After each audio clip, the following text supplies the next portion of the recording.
কিছুদিন পর তো নতুন বছর আসছে। এবার একটু নতুন কিছু করতে যে বড় মন চাইছে।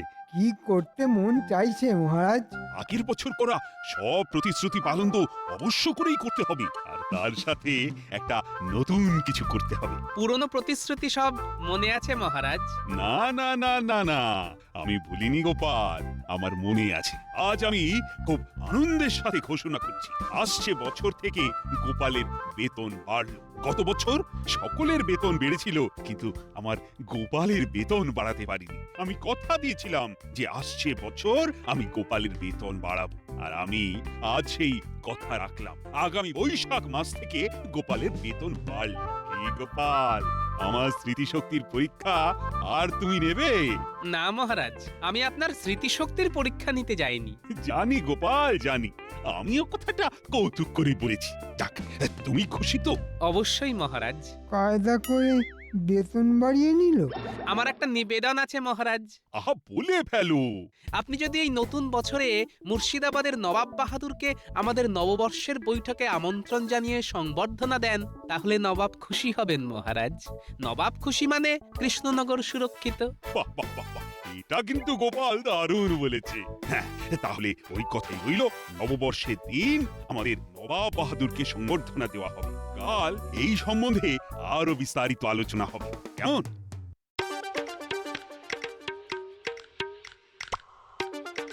গিন্নি, গিন্নি, ও গিন্নি, বলি কোথায় গেলে গো?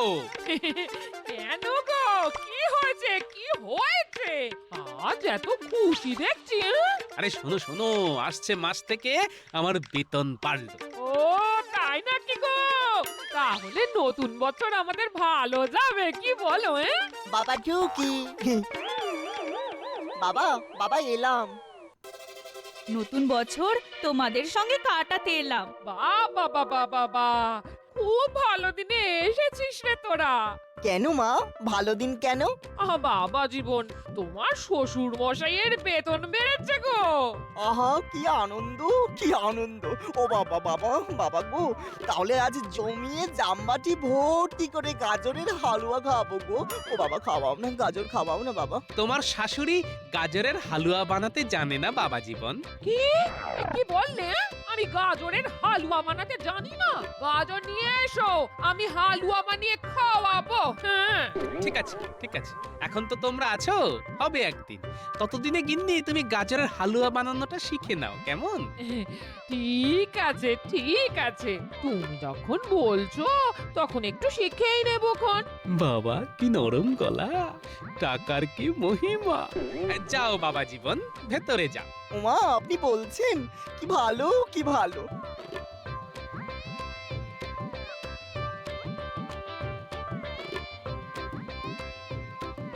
নতুন বছর আসছে তো, তাই মনটাকে একটু ফুরফুরে রাখতে চাইছি। না, এই কদিন আর রাগ করব না কারোর উপর। ভগবান, এবার একটু উঠে পড়ে লাগো। নবাব বাহাদুর আসতে পারেন। যদি আসেন তবে যেন মহারাজের ওপর ক্ষেপে যান। কি করে? সেটাই তো করতে হবে। মহারাজের কাছ থেকে কৃষ্ণনগরকে ছিনিয়ে নিতে হবে, গোপালকে তাড়াতে হবে। তবে এবার আমি সামনে থাকবো না, পেছন থেকে কলকাঠি নাড়বো। বুঝেছি, আমি ময়দানে আর আপনি মেঘের আড়ালে, তাই তো? ভালোই আছেন, ধরা পড়লে মার খাবো আমি, তাই তো? না না, ব্যাপারটা তা নয়। আমি সবটাতে থাকলে কাজটা খুব কঠিন হয়ে পড়বে। আমি বাইরে থেকে তোমাকে সাহায্য করব, বুঝেছো? এবারে বুঝলাম। এই ঠিক আছে ঠিক আছে, কিন্তু আমি কি পাবো? আমার রাজা হবার ইচ্ছে বহুদিনে। নবাব বাহাদুরের কাছে আর্জি জানাবো আমাকে রাজা করবা, আর তোমাকে আমার মন্ত্রী। কি খুশি তো? সব ঝুঁকি তো আমার। ধরা পড়লে আমাকে রাজার সেপাই মেরে পাট পাট করে গুঁড়ো গুঁড়ো করে হাওয়ায় উড়িয়ে দেবে। হ্যাঁ, কিন্তু আমার ঝক্কিটাও কম নয়। ভেতর থেকে যুদ্ধ, মানে বোঝো ভগবান? ঠিক আছে মন্ত্রীমশাই, আমি আপনার সাথে আছি। গোপালকে গোপালকে তাড়াতে আমাদের একজোট হতেই হবে। হ্যাঁ, হতেই হবে। আমি কাল ঠিক এই সময়ে তোমার কাছে আসবো। কি খবর হচ্ছে সব জানাবো। ঠিক আছে, আমি ঠিক এই সময় এখানে আসবো, কেমন?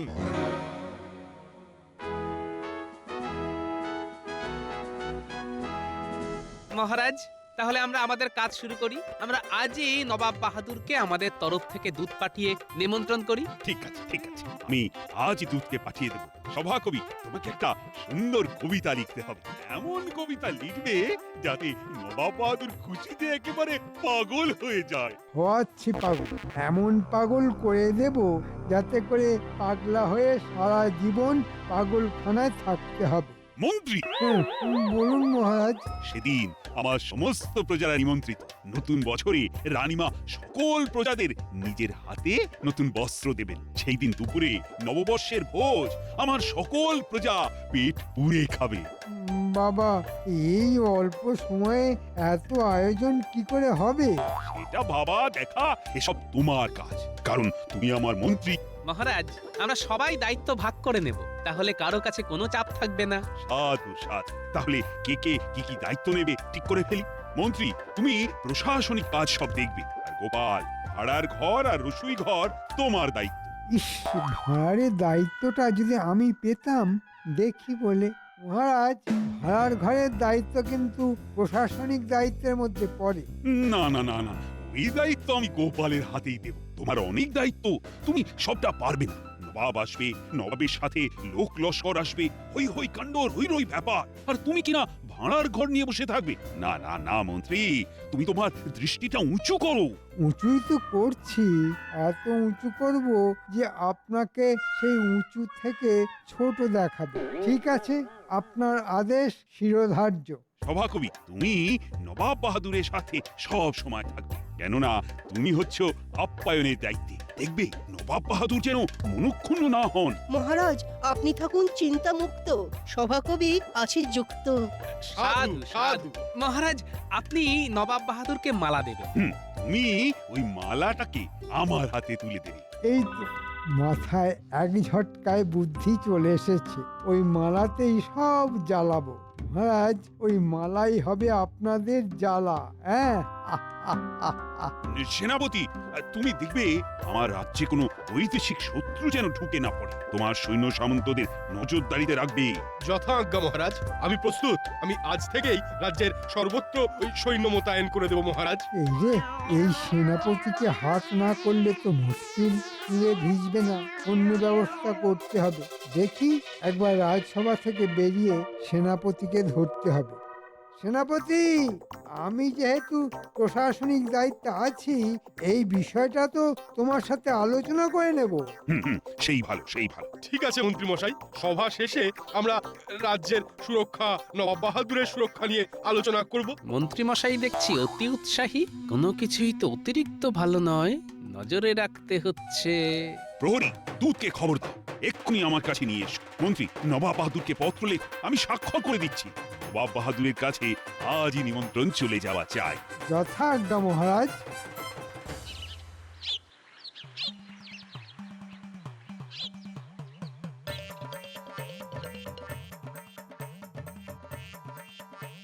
মা, মা গো, ও মা, মা, আমি এক বস্তা গাজর এনেছি হালুয়ার জন্য।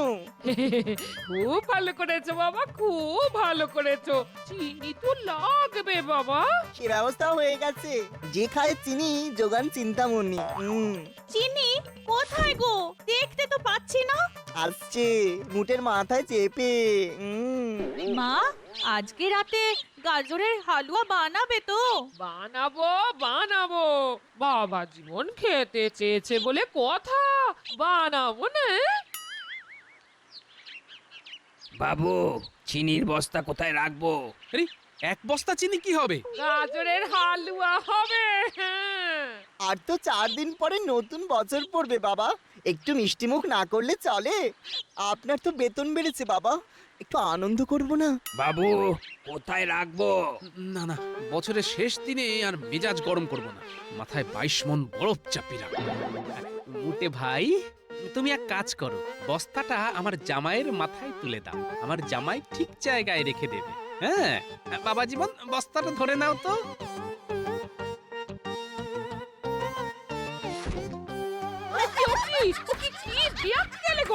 বাবা জীবন তো টলছে গো। না না মা, ঠিক আছে ঠিক আছে ঠিক আছে। বাহ বাহ, খুব ভালো খুব ভালো। শোনো গিন্নি, আমি একটু আসছি। হ্যাঁ, কাজ আছে। তুমি রসিয়ে হালুয়া বানাও, আমি এসে খাবো। কানামাছি ভো ভো যাকে পাবি তাকে ছো, কানামাছি ভো ধর দেখি ভো আমায়। যাকে পাবি তাকে ছো, কানামাছি ভো ভো যাকে পাবি তাকে ছো।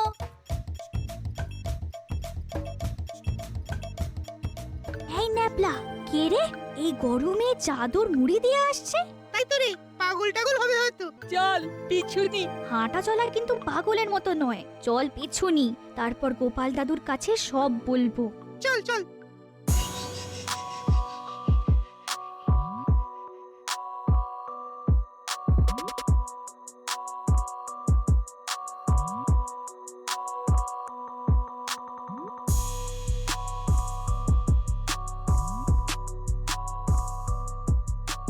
আলো না পড়লে বের হবো কি করে? এই গরমে চাদর মুড়ি দিয়ে আসতে ভালো লাগে? এই গরমে চিড়বিড় করছে। বলুন মন্ত্রী মশাই, তাড়াতাড়ি বলুন। শোনো ভগবান, হাতে সুযোগ এসেছে। নবাব বাহাদুরের কাছে গোপাল আর মহারাজকে অপদস্থ করতে হবে। শোনো, মহারাজ মালা দেবেন আর গোপাল সে মালা মহারাজের হাতে তুলে দেবে। 1 তীর 2 নিশান। মালাতে কিছু একটা মেশাতে হবে। মালাতে কায়দা করে বিচুটি পাতার চূর্ণ মিশিয়ে দিয়ে আসবো, তাই তো? বিদ্যুতি পাতার চূর্ণ? হ্যাঁ, আর বিচুটি পাতা মেশানো মালাটা আসল মালাটার সাথে অদল বদল করে দিতে হবে। ব্যাস, নবাব বাহাদুর বিচুটির ডালায় একেবারে জ্বলবে আর লুচির মতো ফুলবে। আর রাজ সিংহাসনটা আমার কাছে আসবে। বাহ, বেশ ভালো পরিকল্পনা। ঘটা ঘটা, মালা বদল করবি তোরা, এমন ভাবে করবি যে কেউ যেন না জানতে পারে। তাহলে আজকের মতো আমাদের সভা এখানেই শেষ হলো। আমাকে সেনাপতির সাথে হাত মেলাতে হবে, তাহলে এবার চুপচাপ অপেক্ষা করতে হবে। তাহলে এবার যাওয়া যাক। সাবধানে যেও। বুঝলি, মন্ত্রী মশাইয়ের ফন্দি। চল গোপাল দাদুর কাছে সব বলি।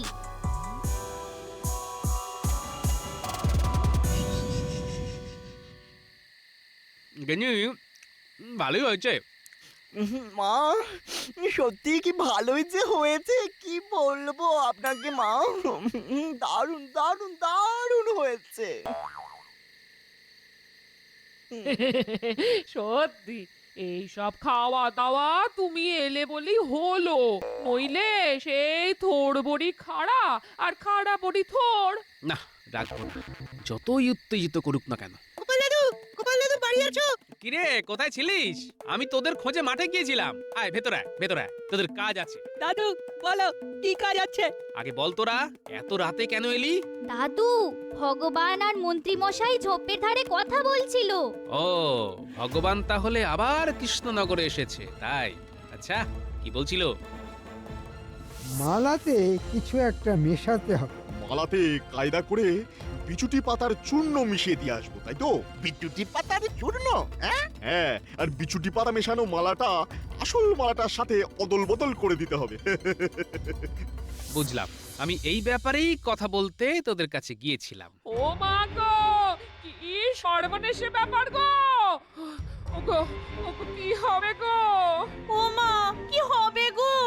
আমার যে বুক ধড়ফড় করছে। কিচ্ছু ভেবো না গিন্নি। মন্ত্রী যায় ডালে ডালে, আমি যাব পাতার শিরায় শিরায়। ও বাবা, আমি একটু মন্ত্রীর সাথে তাকদিনাধীন করব। তুমি পারবে তাক ধিনাধীন করতে? বাবা, ও বাবা, আমি তো আপনারই জামাই, দেখি একটু পায়ে ধুলো দিন। দেখুন না মন্ত্রীর ভাগ্যে আপনার জামাই দেবে কেমন চাই। ন্যাপলা, গুলতে, পুঁটি, তোদের সাথে আমিও আছি কিন্তু। এ কি গো? বাবারে বাবারে বাবারে, ঠাকুর ঠাকুর ঠাকুর, সব যেন ঠিক হয়ে যায়। ঠাকুর ঠাকুর ঠাকুর, সব যেন ঠিক হয়ে যায়। ঠাকুর, ভেবো না, সব ঠিক হয়ে যাবে। ওরা ভালো মালাটা বদলে বিচুটির মালা রাখবে, আর আমরা বিচুটির মালাটা বদলে সেখানে আবার একটা ভালো মালা রাখবো। আর বিচুটির মালা গলায় দেবে কে? কে? কে? আমাদের মন্ত্রী। কেমন হবে বাবা? দেখা যাক, আগে সেনাপতিকে সামলাতে হবে। কাল সেনাপতির সাথে একটু কোলাকুলি করে আসবো। ঠিক আছে। উজির, কাল থেকে কেন জানি না মনটা খুব খুশি খুশি লাগছে। কেন জাহাপানা? কাল রাতে খুব ভালো ভালো খাওয়ার স্বপ্ন দেখেছি। আমি তুমি বসে খাচ্ছি আর খাচ্ছি। স্বপ্নেও আমাকে খেতে দেখলেন জাহাপানা? হ্যাঁ দেখলাম, মানে তোমার সে কি খাওয়া। জাহাপানা, কৃষ্ণনগর থেকে দুধ এসেছে। কি বিশেষ কথা আছে আপনার সাথে? নিয়ে এসো। কৃষ্ণচন্দ্র আমাকে কি বলতে চায়? দেখুন, কোনো আর্থিক সাহায্য চাই হয়তো। বলো দূত, কি সংবাদ? নবাব বাহাদুর, আমাদের মহারাজ আগামী পয়লা বৈশাখ আপনাকে কৃষ্ণনগরে আমন্ত্রণ জানিয়েছেন। এই যে পত্র নবাব বাহাদুর। তুমি পড়ে শোনাও। মহামান্য নবাব বাহাদুর, আগাম নববর্ষের শুভেচ্ছা জানাই। শুভ পয়লা বৈশাখ উপলক্ষে সমগ্র কৃষ্ণনগরবাসীর পক্ষ থেকে সম্বর্ধনা দিতে চাই। আপনি আমার এই আমন্ত্রণ গ্রহণ করে আমাকে বাধিত করিবেন। ইতি কৃষ্ণচন্দ্র রায়। উজির, দেখো দেখো দেখো, কৃষ্ণচন্দ্র আমাকে কি সুন্দর পত্র দিয়ে আমন্ত্রণ জানিয়েছে। নতুন বছরে এইরকম সম্মান এই প্রথম পেলাম। আমি ধন্য। শোনো দূত, কৃষ্ণচন্দ্রকে বলে দাও আমি সপারিষদ কৃষ্ণনগরে যাব। উজির, উজির, পয়লা বৈশাখ কবে? কাল বাদ পরশু জাহাপানা। শোনো দূত, কৃষ্ণচন্দ্রকে বলে দিও আমি তার আমন্ত্রণ রক্ষা করব। যথা আজ্ঞা নবাব বাহাদুর। দেখলে উজির, স্বপ্ন কিরকম সত্যি হলো? তাহলে স্বপ্ন কখনো কখনো সত্যি হয়।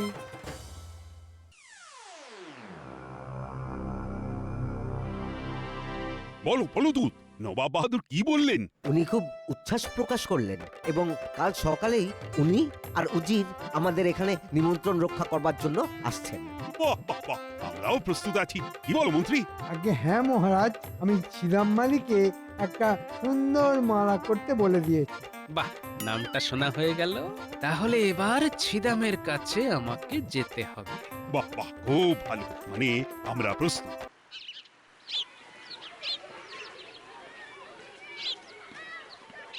ছিদাম, মন্ত্রী মশাই একটা মালা করতে বলে গেছেন। গোপাল দাদা, শোনো ছিদাম, তোমাকে আরো 3টে হুবহু ওই রকম মালা বানাতে হবে। একটা মন্ত্রী মশাই নিয়ে যাবে আর 3টে আমার জামাই নিয়ে যাবে। কিন্তু এই 3টে মালার কথা মন্ত্রী মশাই জানবে না, মনে থাকবে? মনে থাকবে গোপাল দাদা। এই নে 3টে মালার অগ্রিম, গুনে নাও। 5টা মুদ্রা আছে। আবার বলছি, মন্ত্রী যেন জানতে না পারে। কেউ জানবে না গোপাল দাদা, কেউ জানবে না।